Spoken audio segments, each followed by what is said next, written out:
السلام علیکم ورحمۃ اللہ وبرکاتہ۔ پہلی چیز جس کی طرف ہم سب کو متوجہ ہونا چاہیے رمضان المبارک کے آنے سے پہلے، وہ ہے رمضان کی تیاری۔ آپ عام روزمرہ زندگی کے مشاہدے میں دیکھتے ہیں کہ کسی بھی اہم کام کے لیے لازماً تیاری کی جاتی ہے۔ اگر کوئی کام بھی تیاری کے بغیر شروع کر دیا جائے تو اس میں وہ روح نہیں آتی۔ اس کام کو آپ صحیح طور پر انجوائے نہیں کر سکتے اور اس کا حق ادا نہیں کر سکتے۔ مثال کے طور پر امتحان کے آنے سے پہلے آپ کیا کرتے ہیں؟ تیاری کرتے ہیں۔ اگر کوئی شخص تیاری کے بغیر امتحان دینے لگے تو اس کا نتیجہ آپ دیکھ سکتے ہیں۔ اگرچہ وہ پاس بھی ہو جائے لیکن اس کی فیلنگ کیا ہوتی ہے؟ تو یہ ایک حقیقت ہے کہ دنیاوی زندگی کے کاموں کے ساتھ ساتھ عبادات میں بھی یہی اصول ہے۔ نماز جیسے اہم فریضے کے لیے اذان اور وضو تیاری کی حیثیت رکھتا ہے، ورنہ تو گھڑیوں کو دیکھ کر، سورج کے ڈھلنے، غروب ہونے، چڑھنے کو دیکھ کے نمازیں پڑھی جاتی ہیں۔ اور جن ملکوں میں اذان کی آواز نہیں آتی، جس طرح اس جگہ پر جہاں آپ کو اذان کی آواز آتی ہے اور اس کے بعد آپ چاہے دنیا کا کوئی کام کر رہے ہوں، آپ کے دماغ پر، آپ کی سوچ پر کیا چیز حاوی ہو جاتی ہے؟ نماز کا وقت ہو گیا، جلدی کرو، یہ کام جلدی سمیٹو، نماز کا وقت ہے۔ تو اذان کے ساتھ ہی آپ کی نماز کی تیاری شروع ہو گئی۔ تو گویا کوئی بھی کام ہو، اس سے پہلے تیاری کا کرنا، اور تیاری میں دو چیزیں آتی ہیں، نمبر 1 ذہنی تیاری اور نمبر 2 عملی تیاری۔ ذہنی تیاری میں کیا چیز شامل ہیں کہ آپ اپنی سوچ کو، اپنے دھیان کو، اپنے احساسات کو، اپنے جذبات کو اس طرف موڑنا شروع کر رہے ہیں، ایسے اسباب اور ایسے حالات سے گزریں کہ جس سے آپ ذہنی طور پر اس چیز کے کرنے کے لیے فوکس ہو جائیں۔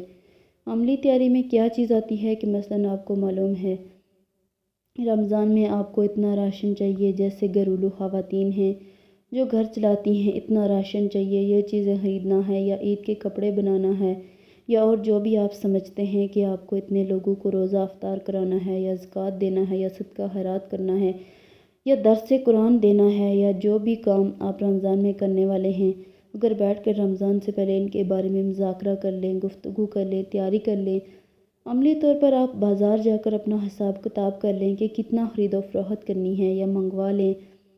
اگر آپ خود نہیں جاتے تو بھی منگوا کے سب چیزیں کچن کی ایک طرح سے دوبارہ سیٹنگ کر کے ہر چیز تحریر افطاری کے اعتبار سے، پھر ٹائم ٹیبل آپ کے پاس ہونا چاہیے جس کو دیکھ کے آپ سحری افطاری کے اوقات فالو کرتے ہیں۔ پھر اسی طرح اگر آپ کو کہیں اور تراویح پڑھانے کے لیے جانا ہے تو سواری کا ارینجمنٹ کر لیں، یا کسی کے ساتھ جانا ہے، یہ کس کو ساتھ لانا ہے، یہ ساری چیزیں رمضان سے پہلے تیار کر لیں اور ان کو عملی طور پر بھی تیار کر کے رکھ لیں۔ اور اگر آپ تیار نہیں ہوں گے تو پہلا عشرہ تو آپ کو صرف سوچ بنانے میں گزر جائے گا کہ اچھا رمضان آیا، جو کام آپ کو کرنے ہیں، یہ چیزیں آپ نے روز کرنی ہیں۔ مثلاً اگر آپ نے اپنے اوپر کچھ نفل باندھے ہوئے ہیں یا کچھ ذکر خاص کرنا ہے، آپ کو خاص سے مراد مسنون ہی ہے، وظیفہ مراد نہیں ہے کہ 1000 دفعہ کچھ، لاکھ دفعہ کچھ پڑھنا ہے، تو ان سب کے انہی ترتیب وار اپنی چیزیں لکھ کر رکھ لیں۔ پھر یہ کہ جائے نمازیں وغیرہ دھو کر صاف ستھری کر لیں۔ افسوس کے ساتھ کہنا پڑتا ہے کہ بعض گھروں میں اس کا اہتمام نہیں ہوتا۔ یہ چیز دیکھنے میں آتی ہے کہ لوگ سارا گھر صاف رکھتے ہیں اور ایک جائے نماز گندی رہ جاتی ہے، شاید وہ مائنڈ کرتے ہیں، اس کو دھونا گناہ سمجھتے ہیں۔ تو عبادت میں لطف کے لیے کیا ہے، تھوڑا سا گھر کی صفائی کو بھی دیکھ لیں، اور کچن کی صفائی، گھر کی صفائی، اپنے بیڈ کی، کمرے کی، جہاں آپ کو عبادت کرنی ہے، جہاں پڑھنا ہے، کتابوں کی شیلف کی، الماری کی، یعنی ہر ایک چیز جو ہے نا بالکل ترتیب سے کر لیں، اور اتنی ترتیب سے کر لیں کہ بس صرف 1 منٹ اس میں لگے اور ہر چیز جلدی جلدی تبدیل ہو جائے۔ اور لانڈری بھی رمضان کے لیے بچا کے نہیں رکھیں، سب صاف کر لیں، کلین کر لیں۔ جیسے لوگ عید کی تیاری کرتے ہیں تو عید سے بڑھ کر آپ رمضان کے لیے عملی طور پر تیار ہو جائیں، اور ساتھ ساتھ کارڈ پر ذہنی طور پر عبادات کی تفصیل لکھ کر وہ تیار کر لیں۔ اور پھر خاص طور پر یہ بات کہ کوئی بھی نیکی جو نفل کا درجہ رکھتی ہے عام دنوں میں، وہ رمضان میں فرض کا اجر و ثواب پاتی ہے۔ جو عام دنوں میں نفل کا مقام رکھتی ہے وہ رمضان میں حج کا مقام رکھتی ہے۔ پھر اسی طرح فرض جو ہے وہ 70 فرض کے برابر ہو جاتا ہے۔ تو ایک دوسرے کے ساتھ آپ ہمدردی اور غمخواری کس طرح کریں؟ خاص طور پر افطار کا جو اجر بتایا گیا ہے، تو اس میں بھی آپ دیکھیں کہ گھر والوں کو بھی آپ افطار کرا سکتے ہیں۔ افطار پارٹی سے مراد نہیں ہے اس سے افطار کرانا مراد ہے۔ کھجور کے ساتھ پانی کے گھونٹ سے، لسی کے گھونٹ سے، جو بھی اویلیبل ہے۔ حضور صلی اللہ علیہ وسلم نے توجہ دلائی کہ ان کے اوپر ایسا بوجھ نہ ڈالا جائے کہ جو اٹھا نہ سکیں۔ عام طور پر لوگ آخری وقت میں گرم پراٹھا کھاتے رہتے ہیں اور دوسروں کی سحری کا خیال نہیں رکھتے کہ ان لوگوں کو خود بھی کھانی ہے۔ وہ لوگ بہت ارلی بیچارے کھا کے پھر سارے گھر کو سروس کرتے ہیں۔ ہم خود سوتے ہیں اور ان کو کام میں لگائے رکھتے ہیں۔ تو ان چیزوں کا بھی تھوڑا دھیان رکھنا ہے۔ پھر اسی طرح افطار کے وقت میں بھی ان کی مدد کرنا، ٹیبل لگانے میں، اٹھانے میں، برتن دھلوانے میں، تاکہ وہ بھی نماز پڑھ سکیں۔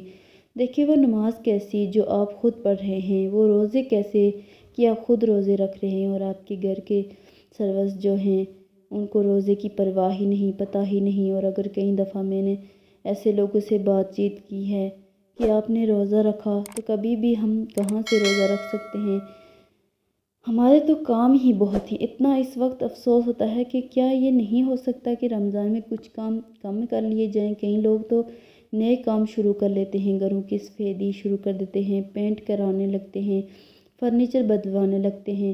وہ کہتے ہیں اور تو کوئی کام نہیں ہے اب، کیونکہ دن کی پارٹیاں، کافی پارٹیز ختم ہو جاتی ہیں، تو وہ اس مہینے کو کس طرح لیتے ہیں گھروں کی رینویشن کے لیے، اور اس میں بے وجہ میں ہم سرونٹس وغیرہ کا کام بڑھا دیتے ہیں۔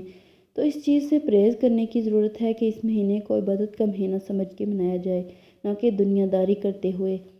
پھر اس میں آپ دیکھیں کہ جیسے آپ نے ذاتی کام جو کرنے ہیں، اس میں روزہ رکھنا ہے، اور روزے میں صرف روزہ رکھنا نہیں ہے بلکہ حدیث میں آتا ہے جس نے روزہ رکھ کر جھوٹ بولنا نہ چھوڑا، جھوٹ پر عمل کرنا اور لڑائی جھگڑا اور فحش گفتگو اور ان چیزوں کو نہیں چھوڑا، تو پھر اس کا روزہ نہیں، کیونکہ روزہ صرف بھوکے پیاسے رہنے کا نام نہیں ہے۔ پھر اس طرح نماز کے لیے آپ ایک ٹارگٹس رمضان میں رکھ سکتے ہیں، یا آپ یہ رکھ لیں کہ زیادہ نوافل پڑھ لیں، یعنی کوئی ایک ٹارگٹ اپنا رکھ لیں کہ میں اس رمضان میں اول وقت نماز پڑھوں گی، ساری نماز اول وقت میں۔ اس طرح آپ کو کیسے پورا ہوگا؟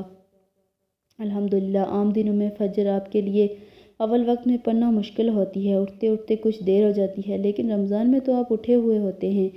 یہ نہیں کہ آپ سحری کے بعد جو لوگ خود کام کرتے ہیں گھر کو، تو وہ کیا برتن دھونا شروع کر دیں، کچن صاف کرنا شروع کر دیں اور فرش دھونا شروع کر دیں اور سارے کام کرتے کرتے سویر کر دیں، اور جب تھوڑی دیر ہو رہ جائے سورج نکلنے کو تو جلدی جلدی نماز پڑھ لیں۔ یہ نہیں کرنا، طویل نماز پڑھنی ہے، کیونکہ فجر کی نماز جو ہے آپ صلی اللہ علیہ وآلہ وسلم کی سب نمازوں سے زیادہ طویل ہوتی تھی۔ تو اس کو مسنون طریقے سے پڑھنے کے لیے آپ کو کیا کرنا ہوگا؟ آپ اندھیرے میں شروع کرتے تھے اور تھوڑی تھوڑی روشنی ہو جاتی تھی جب ختم کرتے تھے۔ ہم لوگوں نے کتنی دفعہ زندگی میں مسنون نماز فجر کی پڑھی؟ تو یہ رمضان کا موقع اگر آ رہا ہے تو کوشش کریں کہ اس میں اس سنت پر عمل ہو جائے۔ تو ساری نمازوں کا اول وقت میں، یعنی یہ جو عبادات ہیں رمضان میں، ذاتی عبادات، اس میں روزے کو حقیقی روزہ، نماز کو اول وقت کی نماز اور خشوع و خضوع، پھر اسی طرح نوافل میں جو چیزیں آپ کر سکتے ہیں، اس میں خاص طور پر قیام اللیل یعنی جو تراویح کی نماز ہے اس کا اہتمام، کیونکہ ایک نفل جو ہے وہ فرض کے برابر عام دنوں میں۔ فرضوں میں کوئی کمی کوتاہی ہوئی تو انشاءاللہ تعالیٰ وہ اس کی کمی کو پورا کرنے کا سبب بنے گا۔ اس لیے تراویح کو بہت شوق کے ساتھ، کیونکہ اس میں مغفرت کا وعدہ بھی ہے کہ جو رمضان میں قیام شوق و ذوق کے ساتھ کرے گا وہ اس کے گناہ معاف کر دیے جائیں گے۔ پھر اسی طرح قرآن پاک کی تلاوت، قرآن پاک کی فجر کے وقت تلاوت جو ہے، یعنی نماز کے بعد جو آپ تلاوت کریں، اس تلاوت کو لاؤڈلی کرنے کی عادت ڈالیں۔ آپ دیکھیں کہ آپ کی زبان کی لکنت اور آپ کی زبان کی وہ جو ہے رکاوٹ وہ دور ہو جائے گی اس سے انشاءاللہ۔ پھر اسی طرح یہ جو صبح شام کی دعائیں ہیں، خاص طور پر ان کو پڑھنے کی عادت ڈالیں اور ان کو آپ زبانی یاد کرنے کی کوشش کریں اور روزانہ ان کو پڑھیں۔ السلام علیکم ورحمۃ اللہ وبرکاتہ۔ جزاک اللہ خیرا کثیرا۔